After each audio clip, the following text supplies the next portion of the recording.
Ćao svima! I danas ću da vam pokažem recept od italijanske pice, što se radi ovdje u ovu zonu ovdje gdje stanujem ja.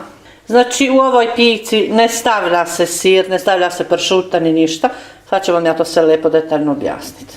Maslinovo ulje, sipamo malo maslinovog ulja, tako. I to lijepo miješam.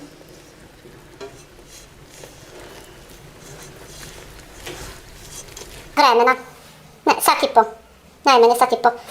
Bože dragi kako to peče. Podignemo, to je znači naraslo lijepo. Vidite, to je mnogo lijepo naraslo. Sad dobro uvnjamo. Ja sam stavila dole ispod kao podlogu maslinovo ulje. Jer svako jako sos paradajz se proprži sada kada ga stavim u uredno. Znači sipam maslinovo ulje dozgo.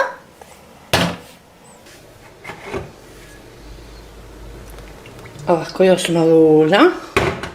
Oni ga stave ono sa celom kožicom, ja sam ga makla kožicu, ovdje malo je ostalo, kažu da je ukusnije. Znači, sve zavisi od šporeta, kakva mu je jačina, znači guram ovdje. Evo izvadila sam je iz rerne. Evo znači picu sam isekla, vidite kako je. Gledajte kako je to. To je mekano, mekano, mekano. To je zubi da ti se popišaju. I sada večeramo. Ćao.